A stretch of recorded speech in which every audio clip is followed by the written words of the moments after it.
Argentina en un avión comercial, obviamente, a lo que entonces era el DF, hoy Ciudad de México. Y luego salíamos de Distrito Federal o Ciudad de México en una pequeña avioneta, y siempre lo hacíamos con el mismo piloto, en una pequeña aeronave llamada Tango. Yo lo he hecho, fui a Coatzacoalcos, en lo que me acuerdo, Mérida, México, no sé, tantos sitios, Tijuana, pero lo hacíamos siempre con el avión, con la avioneta, porque no había manera, a través de aviones comerciales, de combinar los horarios y hacer 4 o 5 ciudades en una semana. No sé cómo los anfitriones hace 20 años lograron convencerme que volar en ese avioncito era seguro, pero la verdad es que yo decidí confiar mi vida y mi destino en las manos de aquel piloto. Todo dependía de su carácter, de su capacidad. Si está mirándome, le mando un gran saludo, si es que todavía sobrevivió. En nuestro primer vuelo, la primera vez que volaba, nos presentamos y para sacar plática, para sacar charla, le pregunté cómo se ganaba la vida antes y cómo comenzó a pilotear este tipo de avionetas a hélice, porque el piloto era un hombre tal vez de unos 60 años, 57, 58, casi sexagenario. Yo esperaba que me dijera que su ocupación anterior estaba llena de responsabilidades importantes, no sé, quizá neurocirujano, un astronauta de la NASA que ya no pudo más ir al espacio por cuestiones de edad, pero supe que estaba en problemas cuando me confesó que había conseguido su licencia para volar hacía menos de un año y que antes de eso conducía un tractor y fertilizaba campos. Con el mayor respeto que me merece cualquier tractorista, ¿no? Pero me dijo que un día estaba conduciendo el tractor en reversa y como ese día había tomado unos tequilas de más porque le gustaba mucho tomar, atropelló una de las vacas de su dueño y lo despidieron de inmediato. Y me dijo, cuando se corre la voz, ya no te vuelven a contratar. Y como se quedó sin empleo, tomó un pequeño curso de vuelo y entonces se dedicó a hacer pequeños vuelos de cabotaje y yo era su primer cliente. De pronto me cayó la moneda que yo era el primer cliente de un tractorista asesino de vacunos que fue despedido por tomar tequilas de más y que ahora piloteaba poco menos de un año. Pero la cosa empeoró, esto lo he contado en otras ocasiones, cuando empezamos a sentir disparos. En ese primer vuelo sentíamos disparos por el aire, se sentía como explosiones. Al principio parecía como una bomba de propano y después nos dimos cuenta que eran disparos, alguien estaba disparando desde tierra. Entonces él dijo, yo escuchaba, tenía los auriculares, los audífonos, eso que te aísla del ruido, pero puedes escuchar lo que dice la torre de control y lo que dice el piloto. Y él empezó a decir, híjole, no manches, que esto se puso gacho. Aparentemente son narcos, pero tranquilo que no creo que nos estén disparando a nosotros. Tomó el intercomunicador y moduló, aquí tango, llamando a torre, confirme para quién es el plomo.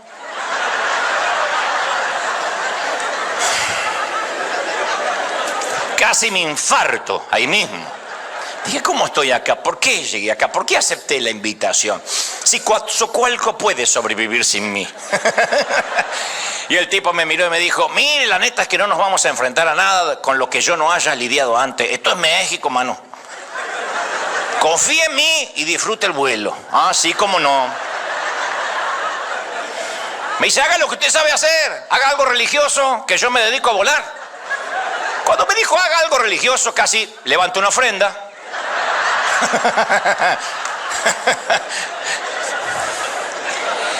En un momento así, la gran pregunta se reduce a, ¿yo puedo confiar en el piloto? Porque en ese momento uno tiene que decir, yo confío en este tipo. Independientemente, claro, que uno sabe que está confiando en Dios. Pero remitiéndome a la historia, yo confío en este piloto. Este tipo sabrá lo que está haciendo. Son todas las cosas que se me cruzaron por la cabeza. ¿Tendrá el carácter y la capacidad para que yo confíe en él? Porque en ningún momento se puso tembloroso o dubitativo. Él siguió piloteando tranquilo como si fuera su tractor. Dijo, ¿qué es lo peor que matar a una vaca? Matarlo al que llevo atrás, ¿no? Entonces el asunto era que yo no tenía opción. Y si quería llegar a destino, tenía que arriesgarme a volar entre la fe y el temor. Uno tiene fe de que va a llegar, pero temor de que podría no llegar. Y debido a experiencias como estas, que siempre viene a mi memoria, y digo, ¿en qué estaba pensando? No sé si hoy con la edad que tengo me arriesgaría, porque uno se vuelve más cauto. Confieso que también más temeroso y timorato, porque uno con la edad se va dando cuenta de los riesgos que cuando joven uno no mide. Hay montañas rusas que yo no me volvería a subir ni con una orden judicial hoy en día.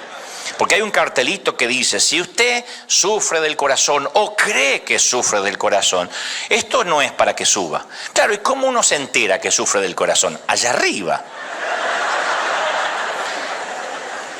Hoy me no podría bajar con ciertos dolores de cuello, con ciertos dolores musculares por algún latigazo que me pega el juego. Entonces yo digo, hoy mido más las cosas, creo que eso nos pasa a todos con edad, que cuando uno tiene 20 y tanto dice, más sí, voy a probar. Dice que ese Superman se voló 2 carritos la semana pasada, pero bueno, a lo mejor el mío no se vuela. Y subimos. Pero cuando uno tiene más edad lo mide. Y yo digo, ¿qué estaba pensando hace un poco más de 20 años atrás? Confiar en un hombre que no conocía, en alguien que tenía su licencia recién sacada, que los anfitriones seguramente lo consiguieron porque cobraba barato, no tengo la menor idea. La cosa es que debido a experiencias como estas, siempre me atrajo la historia de Pedro cuando caminó sobre el agua con Jesús, porque también fue una caminata que tenía los dos ingredientes, la fe y el temor, y los dos aparecen en la historia, ¿no? Una historia que es muy popular. Pedro y sus compañeros se metieron en un pequeño bote para cruzar el mar de Galilea. Jesús quería estar solo, así que se fueron a navegar sin él, dice, después los alcanzo. Esta vez se desencadena una tormenta feroz, no fue cualquier aguacero, fue tan violenta que lo único que los discípulos podían hacer era mantenerse vivos, sobreviviendo a flote. Para las 3 de la madrugada, me imagino que ya no estaban preocupados por llegar a la otra orilla, solo querían seguir vivos. Ya era una ganancia seguir vivos, como cuando uno ve que el helicóptero se está cayendo y uno dice, ya no importa si llego o no llego, lo que quiero es aterrizar lo mejor posible sobre lo que sea. Eso era lo que los discípulos estaban viviendo. Entonces uno de los discípulos nota una sombra en el agua que se mueve en dirección a ellos. En principio creen que es un fantasma, pero después empezó a verse como una figura humana. Los discípulos estaban convencidos, obvio, de que se trataba una aparición fantasmagórica. Así que se aterrorizaron, gritaron con temor, y es interesante observar que los discípulos entraron a la barca originalmente por órdenes de Jesús. Tenían que aprender, al igual que todos nosotros, que la obediencia al Señor no es garantía para evitar la adversidad o las tormentas. De esto yo hablé mucho y voy a insistir con el tema. Hay gente que dice, si esto fuera de Dios, yo no estaría pasando lo que estoy pasando. Si Dios hubiese querido que yo esté en esta relación, o en este empleo, o en este ministerio, no tendrían los problemas que estoy teniendo. Es como un inconsciente colectivo que nos hace creer de que cuando estamos obedeciendo a Dios, las adversidades se van. Eso viene a raíz de una falacia, de escuchar, Dios nos hará vivir de victoria en victoria. Y uno repite esas palabras, diga conmigo victoria, pero para que haya victoria tiene que haber guerra, tiene que haber lucha, tiene que haber adversidad, tiene que haber tormenta. Sin tormenta no se valora nunca la calma. El sosiego y la marea baja son valorados después que nosotros hayamos atravesado tormentas. No es algo que despierta amenes, no pretendo que me digan amén, pero caramba, que no hay paz si primero no hay tormenta.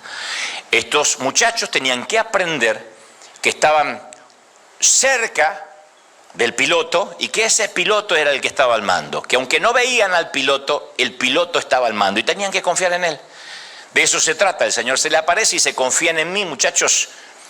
En otras palabras, conocen mi carácter, su destino está en mis manos, nada les va a pasar. Ahora, en esa barca se sentaron 12 discípulos. No sabemos cómo reaccionaron 11 de ellos al darse cuenta que no era un fantasma, sino que era Jesús.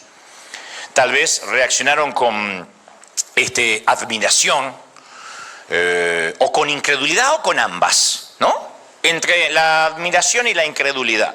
Algo como no puede ser que esté pasando esto o sí está ocurriendo. Uno de ellos, Pedro, estaba a punto de convertirse en el primer humano caminante sobre el agua. Él reconoció la presencia de Dios en el lugar más inusual. Otro paréntesis. Reconocer la presencia de Dios en un sitio como este, o mirando a través del streaming, no es un gran descubrimiento, porque decimos, voy a colocar este mensaje para que Dios me hable, voy a la arena para recibir un nutriente espiritual.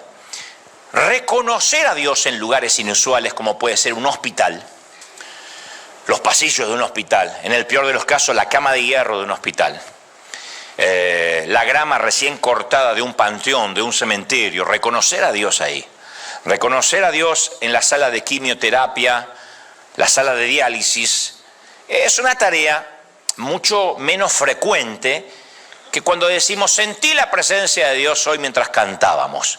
Esto es lo que le está ocurriendo a Pedro. Está reconociendo a Dios en un sitio inusual. Así que se le ocurre una idea y dice, si eres tú, mándame que vaya a ti sobre el agua.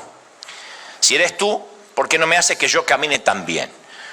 ¿Por qué razón Mateo, en este caso la Biblia, incluye este detalle?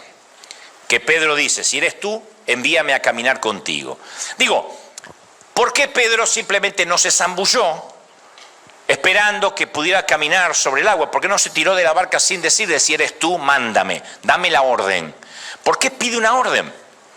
Es Jesús el que está ahí. Yo estoy en la barca, bajo y seguramente voy a caminar como Él, o en su defecto no dejará que me hunda.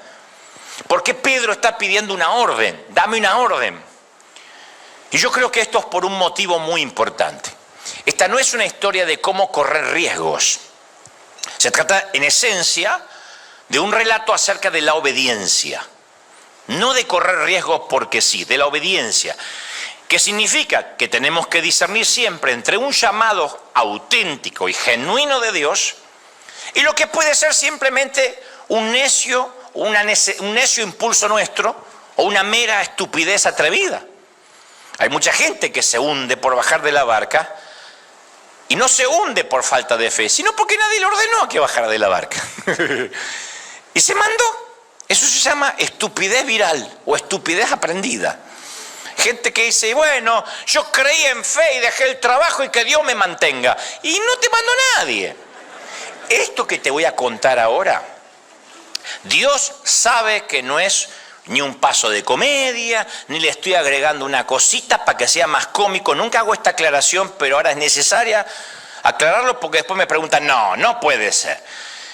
En uno de mis primeros viajes a España, un pastor amigo anfitrión argentino allá, que es presidente de varios pastores, me dice, quiero que me acompañes a visitar al pastor fulano de tal, preservaré su nombre por cuestiones de ética, buen gusto y porque no procede. Me dice, quiero que vayas a visitar al pastor fulano de tal que está en el hospital, solo que no te asustes porque está vendado hasta la jeta. Tiene la cara vendada, tiene los dos brazos quebrados, las dos piernas quebradas, está todo fracturado, no le quedaron costillas. Le digo, ¿pero vive? Me dice, sí, está consciente. Le digo, ¿y qué le pasó? Me dice, que te lo cuente él. Digo, pero adelantame porque yo no sé qué. No, que te lo cuente él. Es un accidente automovilístico. ¡Oh! ¿Y por qué tanto misterio? Que te lo cuente él. Así que fuimos al hospital.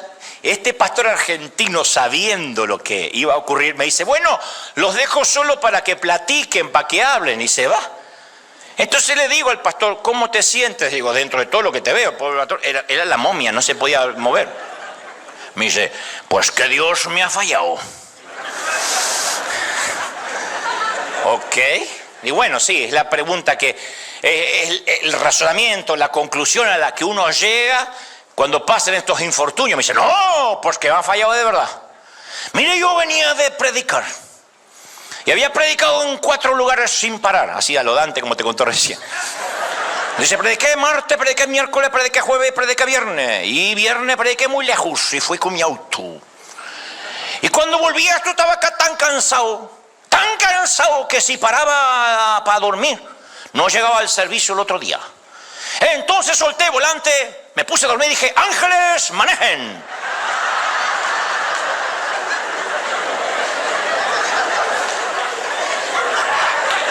Cayó un barranco, lo tuvieron que sacar casi en pedacitos. Dice, ¿para qué uno tiene ángeles si no les puede ordenar? Ok, dije yo. ¿Y cuándo, pastor, le dijeron los ángeles que iban a manejar? Pues que no es necesario que me digan, yo les he ordenado en el nombre del Señor y estos ángeles vagos no han querido manejar. Pero ni siquiera tiene un Tesla. Así que, y ese día aprendí, le mando un saludo al pastor si me está mirando, creo que no me invitan a España nunca más, pero ese día aprendí que hay órdenes de Dios y hay estupideces. Y cuando uno se baja de la barca o quiere dormir y le dice a los ángeles que manejen sin que esa orden venga de Dios, el resultado es posiblemente 6, 7 meses en el hospital en el mejor de los casos. El valor por sí mismo no sirve, el riesgo por sí mismo no sirve si no se hace siempre por obediencia. Y a veces los evangélicos tenemos la costumbre de justificar todo en el nombre del Señor. Oh, Dios no es poderoso. Yo voy a hacer tal cosa, oh, Dios no es poderoso para sostenerme si quiere. Claro que es poderoso para sostenernos si quiere, pero si no recibimos una orden explícita de Dios, Él no tiene la obligación de sostenernos porque no es el genio de la lámpara. Jesús no busca gente que salte de los puentes, pilotos que vuelen con los ojos vendados o cualquier otro tipo de kamikazes. Entonces, esta no es una historia sobre deportes de riesgos. Es acerca de discipulado obediente. Mándame que yo baje de la barca. Significa que antes que Pedro salga del barco, más vale que esté seguro de que Jesús también piense que es una buena idea. Y lo diré otra vez. Antes que te bajes del barco, más vale que estés seguro que Jesús también piensa que es una buena idea bajarte del barco. Si no, no lo hagas. Señor, quiero que me des la orden. Si me das la orden, yo avanzo. Y si me voy a morir, bueno, morí por orden de Dios. Morí bajo lo que se llama militarmente obediencia divina. Vamos a la guerra y por ahí somos carne de cañón para distracción del enemigo y nos matan a todos. Ok, pero estamos siguiendo órdenes. No somos loquitos que salimos como si fuéramos un escuadrón suicida. Entonces Dios no va a bendecir a los suicidas. Va a bendecir a aquellos que siguen una orden. Por eso es que pide con claridad, si eres tú, mándame. La frase más importante no es si eres tú. Creo que los 12 ya sabían que era él. La frase más importante es, mándame, dame la orden. Ya era suficientemente difícil tratar de caminar sobre el agua tranquila. Ya es difícil caminar con el agua con marea baja, con un sol brillante y sin viento. Imagínate tratar de caminar aterrado cuando las olas golpean y el viento está en su máxima fuerza y son las 3 de la madrugada, no se ve nada. Ahora, si estuviésemos ahí, en medio de un temporal feroz, ¿qué escogeríamos? ¿El agua o el barco? ¿Qué es lo más lógico? ¿El agua o el barco? Al menos el barco, por ahora, es seguro. No se dio vuelta. Sí, se está moviendo como una cáscara de nuez. Pero hay otros 11 tipos ahí arriba. Por otro lado, el agua es tempestuosa, las olas son altas y no hay ningún tipo en el agua excepto el maestro. Entonces, si salimos del barco, hay una gran probabilidad de ahogarnos. Esa probabilidad nunca desaparece. Si yo voy a predicar a un sitio de México con el piloto matabacas, lo más probable es que llegue, y también hay probabilidades que no llegue. Nunca me subí a un avión, ni siquiera un avión de línea de los más seguros del mundo, que me aseguraran 100% de que yo iba a llegar. Puede pasar cualquier cosa, aún cuando conducimos un automóvil. Ahora, si no salimos, hay una certidumbre garantizada de que nunca caminaremos sobre el agua. Yo puedo evitar volar en avión. Digo, no, yo tengo terror de volar en avión y hay una certidumbre de que hay ciertos sitios a los que solo se llega en avión que nunca voy a llegar. Yo puedo decir, detesto los autos, que maneje otro, como si el otro no fuera a chocar. El chofer del Uber o del taxi o del bus Todos tienen la misma posibilidad que tenemos nosotros de estar al volante. Entonces este es un principio que nunca falla. Para caminar sobre el agua hay que salir del barco. Si no, no se puede caminar. Pero siempre hay algo dentro nuestro que nos dice que la vida es más que sentarse a navegar en un tranquilo y placentero velero. Hay algo como que en un momento en la vida decimos, tiene que haber algo más. Aún aquellos que decimos, mi sueño es una casita, un autito y nada más. Y una parrillita por ahí para hacer un asado al fondo. Aún los que, o barbecue. Aún los que dicen eso, hay momentos que dicen, no, la vida tiene que ser más que esto. Fuimos hechos para algo más que evitar el fracaso, que evitar las tragedias. Hay como un gen que pone Dios de aventura, de querer crear, de querer hacer, de avanzar. Todos tenemos ese gen, dormido, semidespierto, despierto, pero todos tenemos el gen. Ahora tenemos que preguntarnos, cuando hace tiempo que no corremos ningún riesgo y nos gusta la vida demasiado tranquila, es porque no salimos del barco. ¿Cuál es nuestro barco? Nuestro barco es cualquier cosa que represente seguridad y tranquilidad, además de Dios. Nuestro barco es cualquier cosa que nos represente tranquilidad, además de Dios. Nuestro barco es cualquier cosa que seamos tentados a confiar, especialmente cuando la vida se pone tormentosa. Ese es nuestro barco. Cualquier cosa que nos mantenga cómodos, aun cuando Jesús nos está invitando a caminar con Él sobre las olas. Cuando Jesús nos dice, quiero que te arriesgues, esto conlleva un riesgo y no queremos, es porque todavía no hemos reconocido que hay un barco que nos mantiene seguros. ¿De verdad queremos saber cuál es nuestro barco? Bueno, nuestro temor nos lo va a decir. Yo pensé que no tenía ningún barco hasta que mi miedo me lo dijo. Todos tenemos un barco. Solo tenemos que preguntarnos, insisto, ¿qué es lo que me produce más temor cuando pienso en dejarlo atrás y caminar hacia adelante en fe? ¿Qué es lo que no podría dejar? ¿Qué es lo que diría, no podría vivir sin eso, no podría vivir sin él, no podría vivir sin ella? O sin ellos, en el caso que sean hijos. Yo conocí un caballero cuyo barco es su oficio, su vocación. No está mal tener un oficio y vocación. Por cierto, es maravilloso. El tema de este caballero es que ese es su barco de seguridad. Y trabajó casi toda la vida en la misma compañía, y eso tampoco es malo, sino que él siempre, confiesa, sintió una sensación de que Dios lo estaba llamando a hacer algo mayor, a servirle a él. Que no estaba destinado a fabricar lo que fabrica, que él estaba destinado con su capacidad de administrar cosas que tenían que ver con el reino de Dios.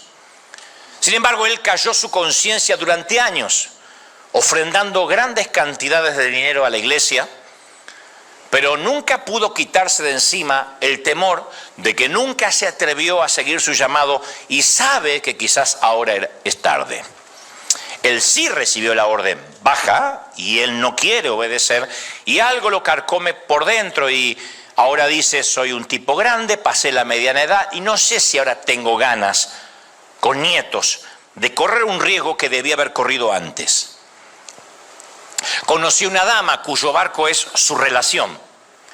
Ha estado involucrada durante años con un hombre que nunca tiene la iniciativa de hacer nada.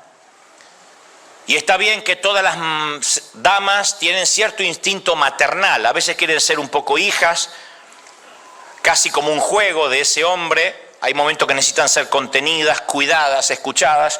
Y está bien que a veces también les sale el instinto maternal de cuidar y proteger a su hombre, cuando ese hombre no es otra cosa que un niño en un cuerpo de adulto.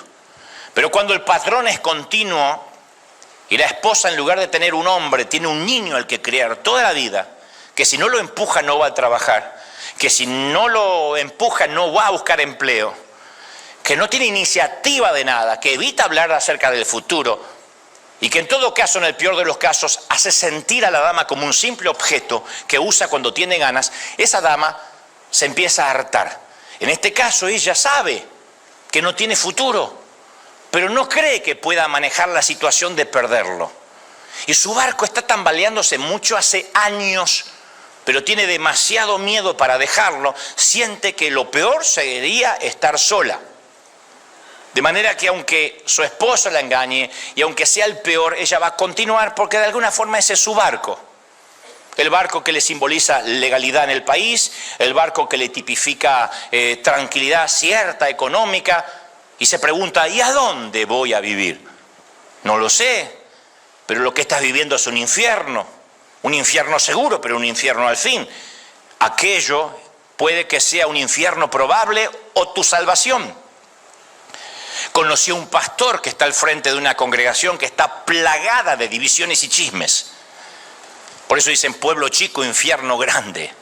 Porque está plagada y siempre se le están dividiendo y siempre están causando problemas. Y en vez de dirigir la iglesia con una visión clara, sus esfuerzos se concentran en aplacar y complacer a los miembros enojados para que no se le vayan de entre esos 30, 40 personas los que le ponen el diezmo.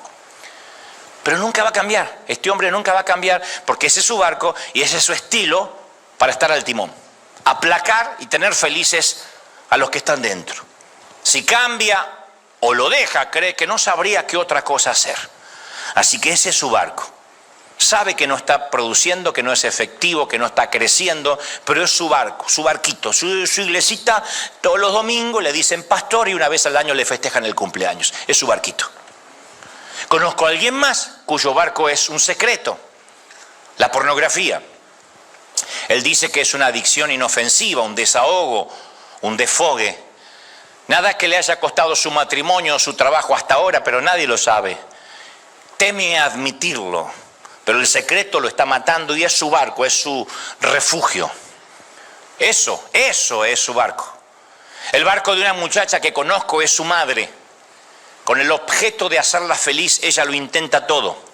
Ella tiene su propia pareja, debería estar mirando por su propio futuro, pero hay una carga, una culpa que su madre supo implantar cual terrorista emocional en los engramas mentales de la neurogénesis de su hija, que ella, la hija, siente que siempre debe complacer a su mamá, que los novios que ella elige deben agradarle a su mamá, que si ella va a seguir una carrera, su mamá debe estar de acuerdo. Y lo irónico es que su mamá está frustrada y nada de lo que ella haga jamás será suficiente para complacerla. Pero el pensamiento de contradecir a su mamá la atemoriza. Esa es su barca. Ella podría estar bajando hacia un futuro, hacia lo que Dios tiene, pero hay una barca que la tiene amarrada.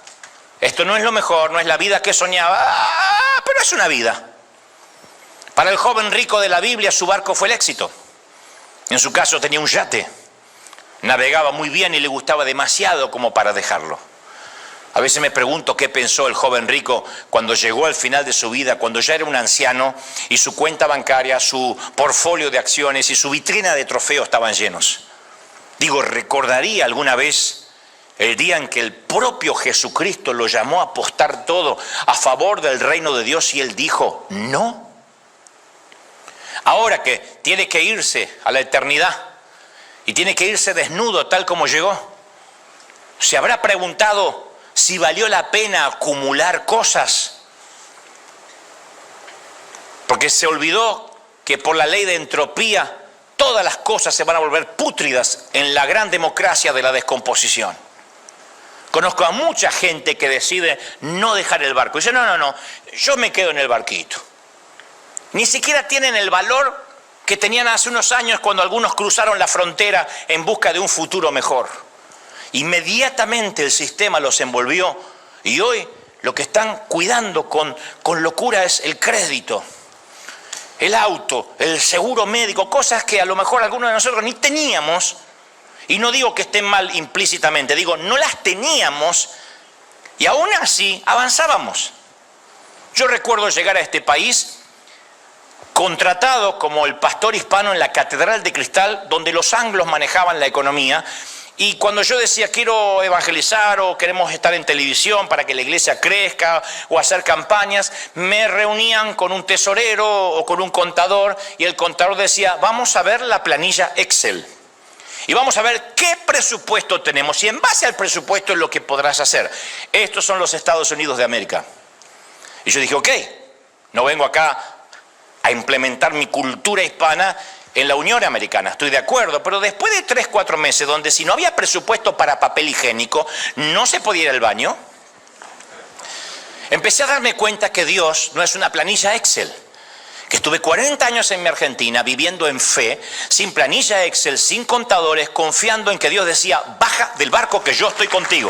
Si yo te envío, yo proveo. Si yo te mando, yo sostengo. Dios es un Dios informado que sabe lo que cuesta cuando te manda algo. Conozco a muchísima gente que decide no dejar el barco porque no hay garantías. Este es un maravilloso país para los foráneos y para los inmigrantes, pero a veces nos juega en contra de que empezamos a tener una mentalidad gringa cuando nosotros en algunas cosas nunca vamos a ser gringos, así como los gringos nunca van a ser hispanos, ¿no? Pero hay cosas que se nos empiezan a implantar y empezamos a pensar en una cajita. Lo que tenemos de bueno nosotros es que, como nuestros países son tan arena movediza desde los gobiernos para abajo, nos hemos acostumbrado a pensar fuera de la caja. Y cualquier cosa que hacemos tenemos plan A, plan B, plan C, hasta plan Z. Tecnología de punta con alambre hispano. Atado con alambre hispano. Y seguimos. Pero en un momento nos empieza a ganar el sistema. Y ese sistema que no logra eyectarnos, pero tampoco logra tragarnos, nos hace pensar que si no hay garantías no queremos. Yo le cuento a la gente de todo el mundo que estamos en un país que llueve una o dos veces, un estado que llueve una o dos veces al año. Y donde el 99,9% a diferencia de nuestros países tiene automóvil, pero los días de lluvia no lo saca para que no se moje. O porque es peligroso andar en el freeway. Nosotros tomábamos 3 buses, 3 camiones, 3 colectivos, le decimos en mi país, 4 para ir a la iglesia, con paraguas que se nos daban vueltas así. Porque hasta la lluvia hispana es distinta. Acá llueve con estilo. Allá llueve. ¿O no? Íbamos con las botas, sí, y se te dan vueltas los paraguas. Pero ni loco faltar a la iglesia. Yo le llegaba a decir a mamá, ¿hoy vamos a ir porque llueve? Sí. Es que no tengo ganas. Bueno, vas sin ganas. Listo. ¿Cómo puede ser que la mente nos empiece a cambiar tanto? Bueno, no hay garantía que la vida dentro del barco tampoco es segura y placentera. Ojalá, si nos quedamos en el barco nos va bien. Podemos hacernos veganos, evitar los carbohidratos, no beber nunca café, nunca irnos a dormir más allá de las 8 de la noche, no tener suegra, no trasnocharnos, evitar todo tema controversial para no ofender a nadie, gastar solo lo necesario, ahorrar todo lo que podamos y aún así podemos rebalar en la bañera y morir. Estamos así, ¡ah! Y se cayó el que no tiene suegra y se murió igual. Un filósofo de la ciencia, Larry Laudan, estudió durante 10 años todo lo que él llama gestión de riesgos y concluyó que todo en la vida, todo, tiene y conlleva un riesgo. Nada es exento de riesgo. Si buscamos la seguridad total, nos equivocamos de especie. No hay seguridad total en nuestra especie ni de este lado del sol, en nada. Todo puede fallar, desde el Titanic, el barco inundible, hasta los aviones de última generación, hasta los proyectos de enviar misiles o cohetes o naves espaciales que han estallado en el aire en su despegue. Nada, aunque la NASA esté detrás, es absoluta y completamente seguro. Podemos decir, me voy a quedar la vida sin salir de la cama, pero puede convertirte en uno de ese millón de personas que cada año van a emergencia porque se caen de la cama. Podemos cubrir nuestras ventanas para no mirar el exterior, pero eso puede convertirnos en uno de los 10 personas al año que accidentalmente se ahorcan con los cordones de sus propias persianas. Desde luego, siempre hay peligro cuando salimos del barco, pero también lo hay si permanecemos en el barco. El peligro del pudo haber sido. Yo tengo terror a eso. Mi papá siempre fue un gran carpintero, pero era un nivel más que carpintero, era lo que se llama ebanista. Esos profesionales que pueden hacer de la madera obras de arte. Él literalmente hacía plantillas y luego que las dibujaba, él podía fabricar esas sillas o sillones tipo Luis XV, esos sillones casi barrocos que se venden muy caro en el negocio de de la madera o de los muebles finos, y mi papá era un gran ebanista, un gran talento, y entonces alguien vino y le dijo, mira, Federico, yo te voy a proponer, tú pones tu talento y yo pongo el dinero y vamos a hacer una gran empresa, una gran compañía. Él dijo, no, porque eso me va a demandar más esfuerzo. Y dice, no más, solo que en vez de irte a las 2 de la tarde a dormir la siesta, a veces vas a tener que trabajar hasta las 5. Le estaba pidiendo 3 horas más. Y mi papá dijo, ¿y la siesta? No digo siempre, pero a veces te vas a tener que quedar porque ya no eres empleado, esperando que sean las 2.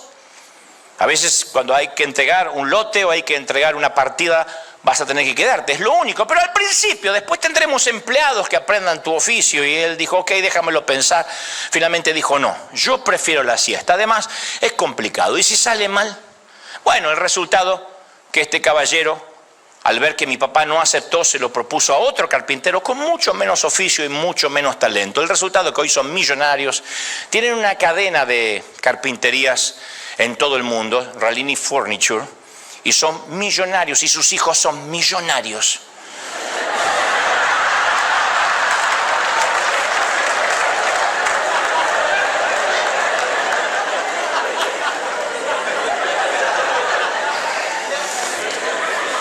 Entonces, si elegimos crecer, eso implica que va a haber miedo. El temor y el crecimiento van de la mano como las tortillas y los tacos, las suegras y los malos entendidos. Van de la mano. Es un paquete. Pero la mayoría prefiere sumergirse en la comodidad. Hay toda una cultura de vegetar en un sillón mirando tele, tomando una cerveza. Hace poco se hizo viral una entrevista que yo le hice en CNN a Cristian Castro, que decía que él recomienda hacer nada. Yo no hago nada. Y le digo, ¿qué es nada? Nada. Pero que si yo voy a tu casa, Cristian, y me invitas a hacer nada, ¿qué hacemos? Nada. Pero el nada implica algo, tomar algo. No tomamos nada porque eso es hacer algo. ¿Y qué hacemos? ¿Nada? ¿Miramos tele? No, eso es hacer algo. Me encanta no hacer nada. Bueno, explícame cómo no haces nada, seguí insistiendo. Él dice, por ejemplo, miro esta mesa y puedo estar horas así, sin hacer nada. Se hizo viral porque decían la nueva doctrina de Cristian Castro, no hacer nada. Y hay muchos que accedieron, de hecho se hizo viral porque a todos les gustó, especialmente a toda una generación dijo, esa es mi vida, quiero no hacer nada. Esa es la toxicomanía de este siglo, el ser barcoadictos, adictos al barco. De hecho está corroborado que la mayoría de las mujeres le exaspera estar con un hombre que no tiene iniciativa. Las exaspera porque la mujer fue creada por Dios. Cuando dice bajo la sujeción de, no es para obedecer órdenes, sino para ser contenida bajo los propósitos de ese hombre, bajo la iniciativa de ese hombre. Que no tenga que preocuparse todo el tiempo por la economía, todo el tiempo si mañana les quitarán el techo, todo el tiempo. Hay un momento que la mujer debe tener calma y paz, no porque necesariamente se haya casado con Tony Stark, sino porque el esposo no va a dejar que nada malo ocurra porque tiene iniciativa. Millones de personas en las iglesias de estos días también podrían llamarse asiento adictos. Quieren un poco de comodidad, un mensaje positivo, algo de fe, pero no quieren el riesgo de seguir a Jesús de verdad. Pero Jesús sigue buscando personas que quieran salir del barco. ¿Quieres seguir buscando personas que digan, yo quiero correr el riesgo? Cuando yo era pequeño íbamos a visitar a mi abuela y recuerdo que nadie podría abrir un viejo arcón que tenía, un baúl similar al que usan los que se ven en las películas de los piratas, que estaba en su cuarto, así lleno de rajes, ¿no? Con una tapa curva. Ella decía que ahí guardaba cosas de muchísimo valor. Y nosotros los nietos, siempre que íbamos a la casa, soñábamos con que algún día se la iba a olvidar abierto, porque pensábamos que había millones o quién sabe qué. Cuando finalmente vendieron aquella casona, mi abuela estuvo obligada a abrir aquel baúl y allí atesoraba un finísimo juego de porcelana. El juego de porcelana era translúcido, como son los de alta calidad, hecho de caolín y cuarzo, decía caolín y cuarzo estilo barroco serie azul. Debajo de la tetera tenía la siguiente inscripción: Fábrica Real de Porcelana de Philipp Rosenthal de Alta Franconia, Alemania. O sea, nos enteramos que la manufactura Era la fábrica de porcelana más fina de Europa y en el mundo. ¿Y por qué nunca nadie había visto esa porcelana antes? Bueno, para responder a eso, uno tendría que conocer un poco acerca del carácter de los europeos que sobrevivieron a una guerra. En esa casa, por ejemplo, mi abuela tenía un salón comedor muy fino. Era la habitación más linda de la casa, era el comedor. Pero fuera quien fuera, jamás se comía en la mesa del comedor. Siempre se comía en la mesa de la cocina sobre un mantel de hule, con todo el humo de los ravioles que te intoxicaban. El comedor estaba reservado para huéspedes muy especiales, y como nadie era tan especial, jamás se usó el comedor, nunca. En el caso del juego de porcelana, mi abuela lo sacaba de tanto en tanto para limpiarlo, y como era muy valioso, y si se usaba podía romperse, lo envolvía otra vez con papel fino y lo volvía a meter en el baúl para alguna ocasión especial.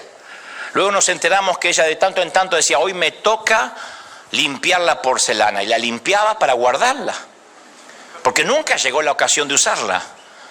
Aparte, mi abuela nunca fue invitada a Buckingham por la reina Isabel, jamás en la vida, para decir yo llevo mis copas. Así que mi abuela se fue a su tumba sin usar uno de los obsequios más valiosos de su vida. Entonces, cada vez que se nos otorga un regalo o un don, quienes los recibimos debemos elegir una de dos opciones. La primera es pensar que ese regalo y ese don es tan valioso que no conviene ponerlo en riesgo. Entonces suponemos que si sacamos el regalo de su empaque, es posible que las cosas no resulten bien. Es una gran posibilidad. Puede ser mal usado, mal valorado por los demás, hasta puede romperse. Sacarlo de la caja siempre nos expone a un riesgo, siempre. La segunda decisión es pensar que ese regalo o ese don es tan valioso que justamente por eso debe exponerse al riesgo. Porque si no lo sacamos del empaque, nunca será utilizado. Dejar un don dentro del envoltorio frustra el deseo de quien te lo dio. No hay peor tragedia que un regalo sin abrir. Eso es apreciar más la seguridad que el crecimiento. Y si tenemos que ponerle un nombre al precio que pagamos por no abrir nuestro regalo, es la falta de crecimiento. No se crece sin caídas, sin roturas, sin riesgo. Fuimos hechos para crecer. De hecho, nos encanta ver el crecimiento. Cultivamos jardines, nos encanta ver los árboles con hojas verdes, valoramos las reservas ecológicas. Nos gusta ver crecer a los recién nacidos. Ese bebé apenas lloraba y balbuceaba ayer y hoy se une a las filas de los que pueden hablar. Y los papás nos emocionamos, aunque en años lamentaremos que nunca cierra la jeta, pero nos emocionamos. Hace unos años el templo estaba semivacío y nos conformamos diciendo, bueno, pero está viniendo un grupo lindo, que es la frase que usamos los pastores para justificar la poca gente. Es un grupo lindo. Siempre me pregunté cómo sería un grupo feo. Pero hoy por hoy hay que llegar temprano, hay que conseguir estacionamiento, un buen lugar, hay que hacer fila. Bendita complicación del crecimiento. A su vez, hay pocas cosas más tristes que el estancamiento. Esa es la tragedia de un regalo, de un don sin abrir. Es como si viviéramos la mitad de nuestra vida esperando a que comience la otra mitad, que está más adelante, que nunca empieza. Pero la vida es eso que nos va pasando mientras miramos maratones o series de Netflix o fisgoneamos en Instagram vidas ajenas que apenas conocemos. Eso es la vida. La vida es lo que nos pasa mientras miramos redes sociales. La vida es lo que nos va pasando mientras que perdemos horas en una serie. Y no estoy en contra del entretenimiento, digo que eso es la vida, lo que va pasando mientras. Y para que sirviera de alerta a todos, Jesús relata una historia acerca de un magnate ejecutivo y sus 3 empleados, que la historia también es muy popular.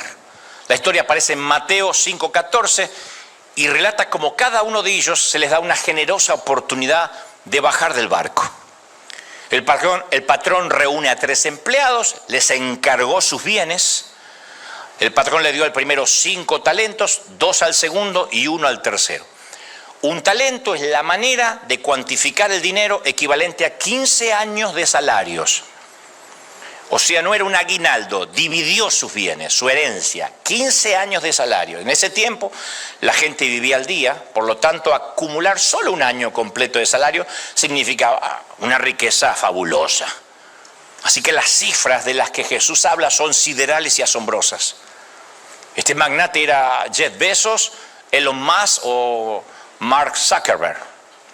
Les encargó su fortuna y luego se fue. Es la ocasión para que todos pongan en práctica la iniciativa, el bajar del barco, gestionar sus habilidades en el mercado.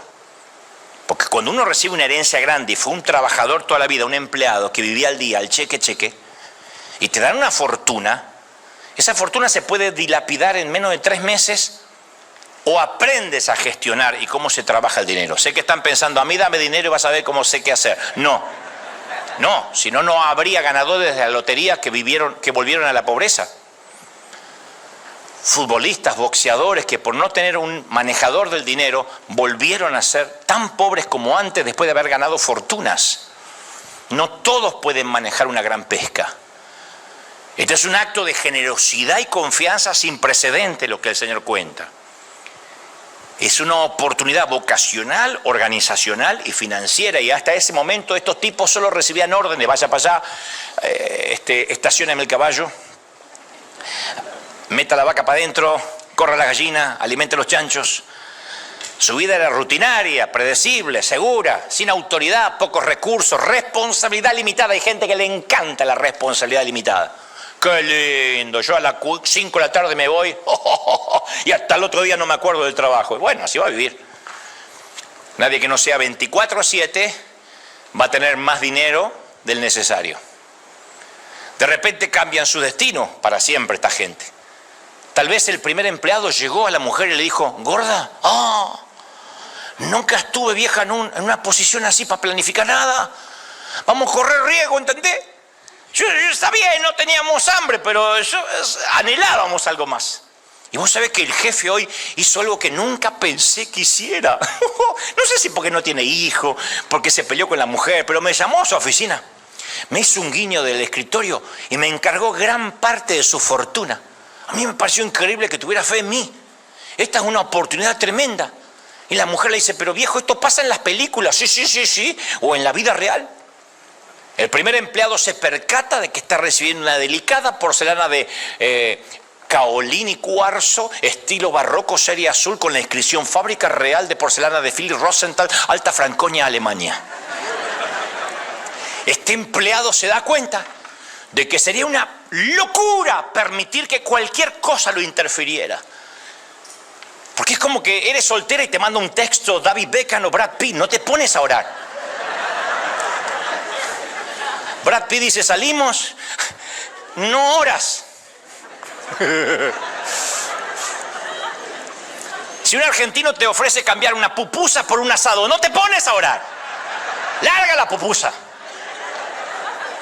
Bueno, el empleado hace eso, no se pone a orar, se abalanza sobre la oportunidad antes que el patrón reconsidere o cambie de opinión. El tercer empleado no hizo eso. Era el típico hispano, no ustedes, no, el típico hispano que vive en Estados Unidos, que se hace piqui, que salía a pelearse en las calles de Tijuana y ahora dice: ay, hay lluvia. Bueno, ese recibió el más grande de todos los dones y lo enterró en el campo. ¿Por qué haría algo así? ¿Por qué enterrás el don? Se te está dando dinero para gestionar. ¿Qué hace que alguien desaproveche la oportunidad de su vida? Esto nos lleva a una segunda verdad acerca del amo. Este empleado olvida un hecho muy importante en la vida. Olvida que el Señor del don regresará. Ese día siempre llega. Dice la palabra: después de mucho tiempo volvió el Señor de aquellos siervos y arregló cuentas con ellos. A mí me sorprende lo fácil que olvidamos esto. Hay muchísima gente que tiene reticencia al riesgo, ¿no? Y le echa la culpa a las circunstancias externas. Bueno, a ver, yo desarrollaría mis dones si no tuviera un jefe o un pastor que siempre me está socavando la iniciativa. Bueno, yo buscaría otro trabajo, pero pero voy a perder el seguro médico en el proceso. Bueno, yo me dedicaría más completamente a crecer espiritualmente, pero no tengo el tiempo, a mí el día no me alcanza. Yo habría desarrollado mi potencial, pero nadie se interesó en ser mi mentor, nadie me quiso discipular. Entonces desarrollamos el juego del cuándo y entonces. Cuando me sienta confiado, entonces usaré el don. ¿Cuándo y entonces? Cuando mi líder me apoye, entonces creeré. Cuando mi cónyuge sea más comprensivo, entonces lucharé para ser una mejor compañera. Y esperamos por la llegada de un cuándo que nunca llega, porque nunca hay un clima ideal para bajar del barco. Por lo general es al revés. Uno quiere bajar porque adentro se hunde seguro. Y el Señor nos preguntará, ¿qué hiciste con lo que te di? No le va a preguntar a nuestro pastor, a nuestra pareja, a nuestros padres, a los amigos, nos va a preguntar a nosotros. Y no habrá manera de justificar el enterramiento de dones. Cuando el patrón interpeló al tercer empleado, éste le ofreció otra racionalización de su pasividad. Dijo, yo sabía que usted es un hombre duro, que cosecha donde no sembró, recoge donde no esparció, así que tuve miedo y escondí su dinero bajo tierra. Pero está ahí, ojo que está ahí. El tipo quería una promesa de que nada le iba a salir mal, no una orden para hacer lo correcto. El miedo hace que la gente sepulte el tesoro que Dios les da. El miedo hace que la gente desobedezca el llamado del patrón. El miedo nunca llegó a la lista de los 7 pecados capitales, jamás, En la iglesia nadie es sometido a disciplina por tener miedo. Entonces, ¿por qué Dios manda a los seres humanos que dejen de temer con más frecuencia que ninguna otra cosa? El Señor no dijo muchas veces dejen de pecar. No dijo muchas veces dejen, ojo con faltar a la iglesia. Pero dijo no temas tan repetidas veces porque el temor es la razón por la que evitamos hacer lo que Él nos pide. Por eso necesitamos escuchar esa orden todo el tiempo. En la Biblia hay 366 versículos que incluyen la palabra no temas. 366, arbitraria y quirúrgicamente, una para cada día del año, incluyendo el año bisiesto. Una mujer se siente atrapada en un matrimonio lleno de abuso, pero el miedo le impide reconocer la realidad y buscar ayuda. Un muchacho se siente presionado por sus padres para seguir una carrera que no desea, pero por miedo evita hablarlo y es capaz de estudiar una carrera y trabajar de lo que no le gusta toda la vida para que papi esté feliz. Una mujer joven termina comprometida con un hombre que no ama, sabe que no ama a ese hombre. Pero como todo el mundo está esperando que se casen, y todo el mundo le dijo que es un buen muchacho, y todo el mundo dijo que aproveche, que ya no tiene edad, que se le va a ir el último tren, se va a casar, por miedo. Yo admiro enormemente a la gente que lucha de forma genuina contra el temor y en el momento decisivo decide saltar. Porque si nos sentimos invadidos por el miedo, jamás vamos a experimentar el potencial que Dios nos dio. Yo hace poco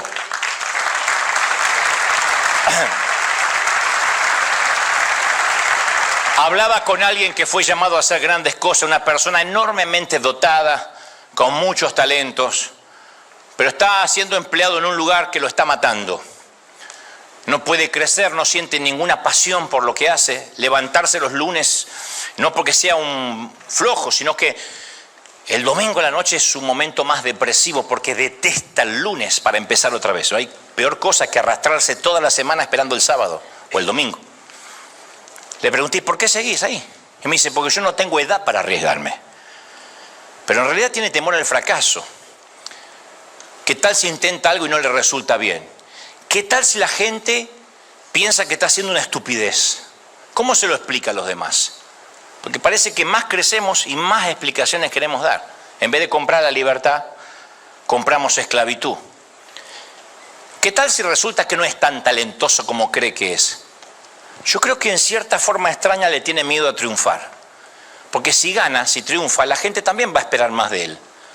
Y las apuestas son mayores, la presión aumenta. La gente le exige a Lionel Messi que tiene que ser el mejor de todos los tiempos y jugar. Los argentinos quieren que juegue mejor que Maradona. No basta con que juegue maravilloso, tiene que brillar. Se lo exige el contrato del mejor pagado del mundo, se lo exige la FIFA, las marcas que lo respaldan, se lo exige una legión de detractores que emplea adjetivos mordaces, destructivos, y ellos no mueven el trasero del sillón. Porque esa presión nunca la vive quien está en el banco de suplentes, nunca. Por eso hay gente que nunca quiere estar bajo los reflectores. A veces no es humildad, es miedo a que le vaya bien. Porque el promedio y la mediocridad es el mejor refugio del miedo. ¿Quién le exige a un mediocre algo? Nunca. Yo me acuerdo que en el colegio teníamos una nerd, hasta me acuerdo el nombre, Silvana Geuna llamaba la nena, en la primaria. Ella sabía todas las respuestas, era una computadora. ¿Quién sabe lo que fue de su vida? Posiblemente haya triunfado. Pero se le exigía tanto a esa nena que el día que no se acordaba algo decía, ¿pero qué pasa, Geuna? Me extraña. Ahora cuando me preguntan a mí, nunca les extrañaba, porque yo casi nunca sabía nada. ¿Sabes lo que decía? Ay, Hebel, siempre el mismo, usted en las nubes. Sí, sí, profesor. Yo estaba ahí y decía, Gebel, ¿cómo es la respuesta? Ni idea. Ay, Gebel, no aprende más. Me dejaron de exigir, se aburrieron de exigirme. Desde esa mediocridad uno puede criticar a todo el mundo, porque nadie nos va a pedir a nosotros que demos el ejemplo. Pero nunca habremos hecho lo que Dios tenía en mente cuando fuimos creados. Entonces el temor nos costará nuestro destino y eso es pagar un precio muy alto. El temor se transmite de generación en generación. Y eso lo aprendimos de nuestras familias, ¿o no? ¿Qué es lo que las madres nos decían cuando salíamos de casa para ir a la escuela? ¿Quién tuvo una madre que le dijo, arriésgate, hijo? Hazte hombre hoy, madura, date algunos golpes. Aférrate al peligro. Trata de iniciar alguna pelea durante el recreo, lo que sea. Sé resiliente, mijo. Y cuando cruces, mira solo a un lado de la calle cuando cruces, porque eso te da adrenalina, mi amor. ¿Cuál era el consejo maternal? ¡Ay, cuidado, no te me lastimes! No juegues con esa rama que les podés sacar el ojo a alguien. ¿Alguien en toda su existencia conoció a alguien que haya perdido el ojo por jugar con una rama? ¡No! Fuimos criados para tener miedo. Por otro lado, el temor no es la única cosa que se contagia, también la confianza. La fe audaz se contagia. Todo lo que hagamos en fe, nuestros hijos nos imitarán. Pero nos topamos con una gran sorpresa en la historia. Cuando el siervo dice que el miedo del patrón lo inhibió, el patrón no lo contradice. No le dice, ¿se acuerdan que le dice? Yo sabía que usted era un hombre duro, que cosecha donde no sembró. Por eso lo enterré. Así se excusó. El jefe no le dice, me malinterpretaste, me estás calumniando. No. Lo que le responde es, si eso es realmente lo que pensabas, tenías que haber hecho algo mínimo. Habrías podido invertir el dinero y recibido intereses. Jesús apunta al hecho de que esta excusa es una cortina de humo, no una razón seria. Este hombre trata de evadir la multa de tránsito, pero eso no va a pasar, porque el Señor de las cuentas claras nunca puede ser evadido. El miedo nunca es una excusa válida para la tragedia de un regalo que se queda sin abrir. Una de las cosas más interesantes de esta historia es que el empleado no es juzgado para hacer cosas malas, sino por no hacer nada. Bueno, no provocamos el incendio, sí, pero si no hacemos nada por los quienes están quemando, tampoco somos gente buena. Y por años nuestro evangelio fue la búsqueda de la santidad, evitando pecados de comisión. Y pecamos por omisión, por no hacer. Nos oponemos a todo, pero no proponemos nada. Fuimos viejos piratas egoístas, enterradores de tesoros. El empleado no robó, no malversó y no defraudó. Simplemente fue un sepulturero, un enterrador de talentos. Y Jesús utiliza las palabras malo y perezoso. No ser buenos mayordomos en lo que Dios nos dio es una manera de robarle a Dios. La pereza espiritual no es lo mismo que la flojera física, porque la pereza espiritual puede coexistir con mucha actividad. Esta es la historia del pecado de un potencial no aprovechado, la tragedia de un regalo que queda sin abrir. Cuando los profesores quieren que los alumnos crezcan, le dan problemas, no le dan soluciones. Y si alguien nos da todas las respuestas, obtenemos buena calificación, pero no habremos crecido. Por eso necesitamos gestionar nuestros dones bajo fuego, para poder crecer, madurar. Yo quiero que usemos nuestra imaginación por un momento y imaginemos que termina nuestra vida y somos conducidos a una habitación pequeña en el cielo. Hay 2 sillas, una para nosotros y una para Dios. Y Dios coloca un video titulado Lo que pudo haber sido tu vida. Y vemos lo que Dios pudo haber hecho si se lo permitíamos. Lo que podía haber hecho con nuestros recursos financieros si hubiésemos confiado en la generosidad de Dios. Vemos lo que habríamos hecho con nuestros talentos si hubiésemos confiado en Él como para no correr riesgos. Mira, cuando yo era niño, y a las pruebas me remito, desde que tengo uso de razón, me di cuenta que podía dibujar con facilidad. Vino conmigo, nunca estudié. Cuando Dios me equipó, supe que de alguna forma tendría este don, sin que tuviera que ir a aprender. No es que tampoco soy un Picasso, pero Dios me envió con este fascinante don que yo tuve siempre desde muy chiquito. Y desde pequeño podía yo dibujar lo que quisiera. Se asombraba mi mamá porque decía, no sé por qué, menos mal que no fuiste un tumor y te abortamos, mi hijo. Dibujaba como si fuera un profesional de la historieta y la caricatura. Como yo siempre cuento que dibujo, yo sé que algunos dicen, pero bueno, ¿será que realmente lo hace? Siempre lo he hecho, toda mi vida, desde muy chiquito. Y simplemente fue mirando gente. Fue el primer talento que recuerdo que yo le entregué al Señor y dije, no sé para qué va a servir, pero se lo entrego a Él. Y con mis flamantes 15 años, le dije al director de un periódico, yo tenía 15 años, le dije, yo quiero que publiques mis dibujos, aunque sean gratis. Y él dijo, ok. Así que lo hice y le gustaron tanto al público que aquel hombre tuvo que contratarme. Se llamaba Juan Manuel Santillán, fue mi primer empleador a mis 15 años. Y más adelante publiqué 2 libros de historietas que se vendieron literalmente de a millares. No estoy exagerando, y gané mucho dinero siendo muy joven. Y siempre tuve la sensación que las cosas, si se complicaban de algún modo, siempre yo podía volver a dibujar. O sea, nada se podía poner tan complicado que yo no pudiera dibujar. Si perdía el empleo o si algo sucedía, y tuve que aprender a dibujar muchas veces, o 2 veces, porque mis dedos fueron cortados por la carpintería, así que tuve que hacer mucho ejercicio para recuperar mi mano diestra, pero siempre supe que de alguna forma era el don y que yo podía dibujar cualquier cosa.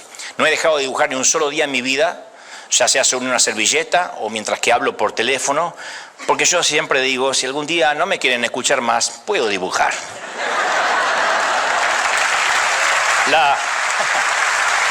La pregunta es, ¿qué es aquello que Dios te ha dado y que necesitas invertir en el reino? Tal vez tus posesiones materiales, tal vez un potencial no desarrollado, tal vez puedes usar tu dinero en vez de para acumular cosas, para ayudar a predicar el evangelio, alimentar a los pobres. Eso es una inversión eterna. O tal vez necesitas gestionar tu tiempo. O puedes seguir a la deriva, levantarte, trabajar, volver a casa, cenar, ver tele, jubilarte y un buen día morir. Es hora que entres al juego. Y te lo voy a decir sin vueltas. Invertir todo lo que posees en el reino de Dios es lo más grande que jamás se te va a presentar. Tienes que ofrecer lo más valioso. Nunca, capaz que va a ser demasiado visible, pero el Señor del don puede tomar 5 peces, 2 panes y alimentar a una multitud. El Señor del don puede tomar 2 monedas ofrecidas por una viuda pobre y transformarla en la ofrenda más importante de la historia. Puede tomar un fugitivo tartamudo llamado Moisés y desafiar a un dictador mundialmente poderoso con toda su infantería armada. El Señor del don puede tomar a 11 torpes seguidores y crear una comunidad que se propague por el mundo.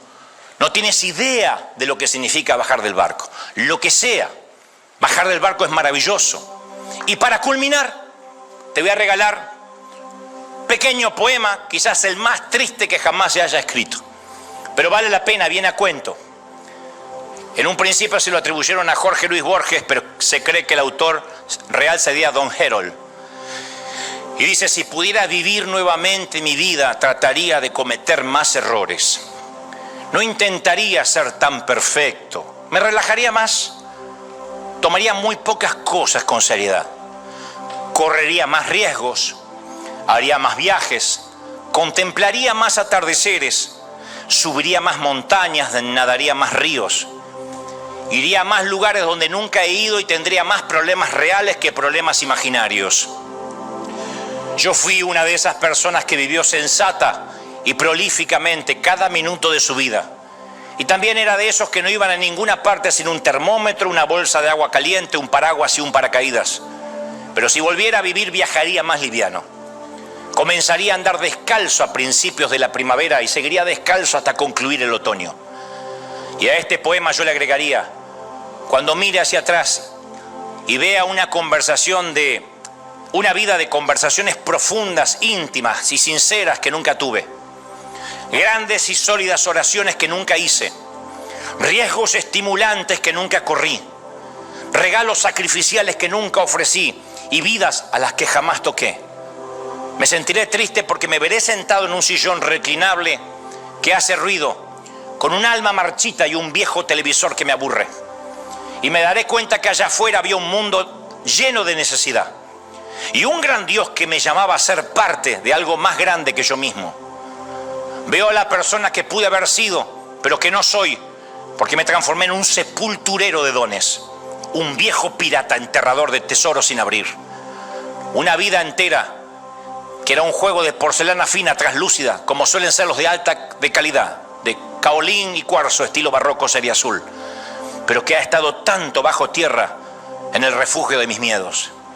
Y ahora que me estoy muriendo, me doy cuenta que esa fina porcelana jamás fue ni será usada. Por favor, no formemos parte de la toxicomanía de este siglo. Tú no quieres ser un sepulturero de dones. Tú no quieres ser un